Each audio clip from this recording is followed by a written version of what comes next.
So I just wanted, I mean, obviously I was up here earlier talking about second opinions. Just a little background on me for this particular talk. Fun fact about me, I am actually still a certified educator in Massachusetts. In my previous kind of professional life, way back pre-kids, I taught English to middle school and high school levels, including students who had very significant special needs who were in Department of Youth Services custody. And then I later parlayed that into, I worked as a professional education liaison and advocate for the Department of Youth Services, kind of helping, and so I had a caseload of hundreds and hundreds of kids who received special education supports, and my job was to make sure that they received the legal protections they were entitled to under law while they were in DYS custody. So that kind of, oh, here we go. It just doesn't like me. It does not like my computer. So we'll see where we go with this, but I'll go ahead and start. So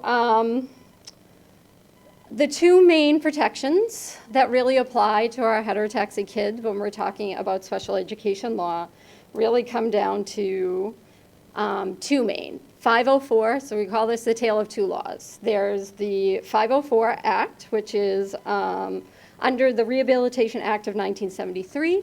It was the first civil rights law for people with disabilities, and it says that no qualified individual can be excluded from, denied benefits of, or discriminated in any program receiving federal funds. A few years later, that was followed up by the Americans with Disability Act that extended those protections beyond just federally funded programs into all of public life. So together, ADA and 504 require schools to remove barriers that prevent equal participation in school life to their students who have disabilities. The 504 IDA, or the Individuals with Disability Act, actually began as the Education for All Handicapped Children in 1975. It guaranteed a free and appropriate public education to students with disabilities for the very first time. It has been re-upped multiple times in different iterations, and the most current form being in 2004, which is Strength and Accountability for Evidence-Based Instruction. So under IDEA, the focus shifts from equal access to meaningful progress. Students aren't simply required to include the child, they're required to provide specialized instruction and related services necessary for measurable learning. That makes an IEP a legally binding document. The Supreme Court has clarified these standards in multiple cases that have come before them. One of the most consequential and recent was a case called Andrews F. versus Douglas County, and that changed the standard from providing a minimum benefit to a child to something called appropriate progress. And that means that your child's education under IEP has to provide more than just a minimum standard. It was called de minimis. And the exact actual definition that came out of that case was they need to receive the support necessary to make meaningful, appropriate progress in light of their individual circumstance. So both 504 and IDA guarantee a version of FAPE. They do it a little bit differently, FAPE being free and appropriate educational progress. One ensures access by removing barriers. The other, an IDEA, ensures progress through individualized instruction and accountability. So this is just a little bit of a grid that kind of breaks that out. The governing law, the eligibility standard for your 504 is a physical or mental impairment that substantially limits a major life activity. For an IDEA or IEP plan, you have to meet the criteria of 113 specific disability categories, and at the same time, you have to require specialized instruction. So the purpose of the 504, again, is to ensure equal access. Your purpose of your IEP is to ensure your meaningful educational progress. Accountability for these are found through two different departments at the U.S. Department of Ed. 504s are governed by the Office of Civil Rights. And IEPs and IDEA is through the Office of Special Education Programs, or known as OSEP. It is also co-administered and accountability through your local school district and your state, which may have slightly different standards than the federal. So, requesting an evaluation. So your child's eligibility, either under 504 or IDEA, is really going to flow directly from what we talked about for these laws. We talked about the definition of a 504 being a substantial or mental disability that impairs a major life activity. But what would that look like in practice? So for a student with heterotaxy, for example, whose health needs are affecting stamina, or maybe attendance, they need to be frequently absent for appointments. Maybe they can't make it through a full school day because of fatigue or physical limitations. These then would qualify you under a 504. This is a functional test, not a medical one, meaning it really comes down to how it's impacting the child individually, not just what their medical label is. The question that's asked is this condition making it harder for the child to access the same opportunities as their peers that do not have a disability? Do they need additional support for that? IDEA is using a more specific standard. So we talked about those 13 disability categories. Heterotaxy kids will most often qualify under what's called other health impairment. And we'll go into kind of other health impairment is, the law defines that as, this is the literal definition, is limited strength, vitality, or alertness, including from a chronic or acute health problem that adversely affects educational performance. So many of the same things that would qualify your child for a 504 could transition to qualifying your child for an IEP if it is impacting them in a way that is requiring a modification to how something is taught, or it requires what's called ancillary services like occupational speech or physical therapy. Adversely affected to require individualized support does not mean that the child must be failing. It only means that their condition is affecting learning enough to require specialized support. So in simple terms, your 504 is asking, does this child need the removal of barriers simply to access learning? IDEA asks, does this child need specialized or modified instruction and supports to make progress in learning? So these sound similar, but they determine which protections apply and shape everything that follows from that. So once you know which law applies, we get to our requirements and timelines. So for your 504 plan, you are usually going to request that from the principal or the 504 coordinator. You can talk to your teacher about it. They will require parental consent. There is not as much written into the law in terms of timelines. The only standard is they have to act within a quote-unquote reasonable time. The Office of Civil Rights has historically defined that to mean within 60 days, which is pretty much the same standard for IEPs, but it's just not codified that way in the law. With an IEP, you want to start with a written request to your teacher, principal, or the special education coordinator of your school. The evaluation itself has to be conducted within 60 calendar days. If eligible, the IEP or the individual plan has to be developed within 30 days of that determination of eligibility. Also, the evaluation for an IEP is required to be comprehensive. They must use a variety of measurements. They cannot rely on solely one test to make a determination. And it's also actually written in the rule that it must be culturally unbiased, meaning that they have to take into account a child's native language or other circumstances that might create a barrier to accurate testing. So from evaluation to implementation. So if your child once has been evaluated, has been determined to qualify for either a 504 or an IEP, we'll focus on the 504 right now, that will be coordinated by your school's 504 team. Your child will likely, with heterotaxy, require what's called an individualized health plan. That will typically be co-managed by school nursing. The other accommodations in that 504 will be managed by your child's teacher, the general education staff at the school, and other staff that's there. Medical providers will often, at this point, they will be providing input on what some of those specific requirements might be for the school. So your doctor will be involved sometimes in providing this medical documentation that would be needed for that. And then that input should be integrated into your classroom accommodations that are provided for your child.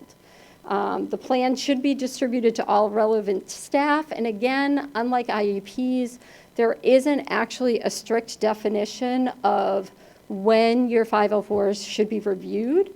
Best practice is typically, periodically is the standard. Best practice is at least once a year, or if something changes about your child's medical condition at the time. So IEPs, like we said, are a little bit different. They're a little bit more structured.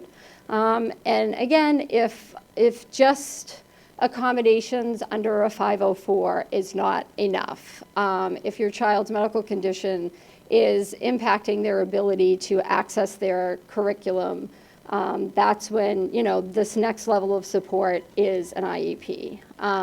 So this goes through and is coordinated by the special education team at your child's school. This team involves many, many more people.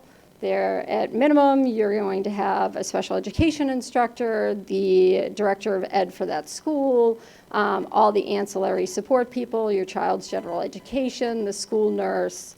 It can be quite a deal, as many of you have already been through the IEP process would know. So the IEP is going to formalize how the school will deliver specialized instruction and the related services like occupational, speech, or physical therapy, so that your child can make meaningful progress. So this is going to, unlike the 504 that's providing access, the IEP is going to focus on the individualized teaching, and it's going to target specific skills. They have to be measurable. They have to be able to demonstrate progress, and they have to report that progress to you at least as often as they're reporting it for their non-disabled peers. So what might that look like for a kid with heterotaxy who doesn't just need, say, under a 504, maybe frequent bathroom breaks or access to additional hydration or a classroom on the first floor, right? Those would be some basic accommodations you might see under a 504. If that's not enough, maybe under an IEP, this might be they have small group or individualized instruction to take into account your child's earlier or extreme levels of fatigue. It could have targeted support for executive function if that's one of your child's struggles. And there will be communication between nursing staff and the special education staff to accommodate whatever your child's medical needs might be.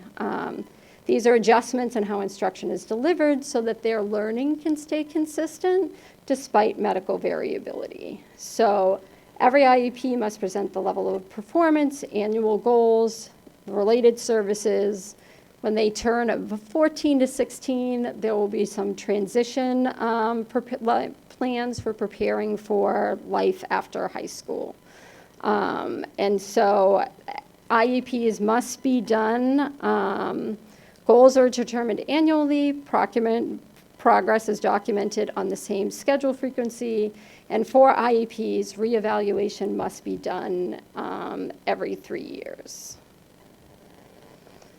So the big takeaways here for heterotaxy, you really want to start with the impact and not the diagnosis first.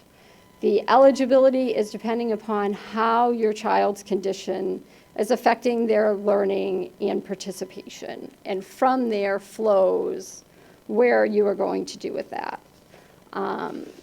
When health factors are interfering with learning itself, longer recovery periods, hospitalization, or cognitive impacts that are affecting their academic ability, they may meet the threshold for an IEP. If they really just need accommodations for medical absences or activity limitations, for example, exemptions from PE, exemptions from using stairs, access to increased food, and that is enough that they can participate with their peers and continue to make meaningful academic progress, then you're primarily looking at a 504. Our children, as I already said, will likely always qualify under other health impairment, but I did just want to make the note there are, of those 13 diagnoses, for example, autism, or specific learning disabilities that your child might have that would also qualify them under this umbrella. And there's also a category called multiple disabilities that might also be a more accurate capture for your kids. But both laws protect your child's right to be educated, and children can move between 504s and IEPs as needed. So your child might start on a 504 and then later figure out, this really isn't enough. This is not working for my child. And then at that point, a request can be made for an IEP. Or it might be that your child starts on an IEP and then it really finds out, they really actually are progressed to a point where they're doing well enough that actually this is no longer a level of support that they need, and that actually a 504 is going to be just fine. I do think for almost all of our children who have ongoing medical needs that would require any type of specific support from the school, a 504 or at the very least that individual health plan will be something that you are going to want to get for your child and communicate regularly with your school for. So these are just a couple of really good resources that can be used at any time to explore more on this topic. Rights law has been around for a very, very long time, and they always keep up to date on the most recent advances in special education law. The Parent Center Hub gives fact sheets. I want to point to parents training information centers are required by federal law in every state. So you can go to the Parent Center Hub and find your state-specific one, and they can give guidance on what is going on in your local and state as it relates specifically to special education law. And the Council of Parent Attorneys and Advocates provide resources if you're struggling with your school district, if you're having a really hard time and feel like you're not being heard. They provide resources, training, and also legal referrals if it got to that point for you. So that is all I have. I'm happy there's a few minutes. If anybody had any questions, just kind of leaving the floor open. If anybody had. Oh, I see a hand over there. I think you have to come up to the mic. The long sprint upward. Really make you commit to this question, right? Okay, so Lauren just got her 504, and I heard through the grapevine that she can carry that document all the way to college if she decides to go to college. Is this true? Very good question, and yes and no. So 504s, because they apply to any place that gets federal funding, those accommodations will be reevaluated at the college level, and most likely, yes. IEPs, I do need to make a very specific note. Your rights, your child's right under IEP law ends at their high school graduation or age 22. The day of their 22nd birthday, they age out of eligibility. if you have a child who is graduating on time and is going to college, that means they've graduated, and the IDEA does not apply to college. So it can kind of feel like a little bit of a rude shock. That's why it's really beneficial when your child turns 14 or 16, depending on your state, and there starts being transition, to really start talking about what kind of documentation you're going to need to put together, because you're going to deal with your Office of Disabilities in college, and they will not get an IEP plan. And all of those accommodations will have to be individually negotiated with the college at hand. But it is important to note that they are still carry the same requirements under the American with Disability Acts and the Rehabilitation Act to remove access to barriers to equal access for any person who has a disability on campus.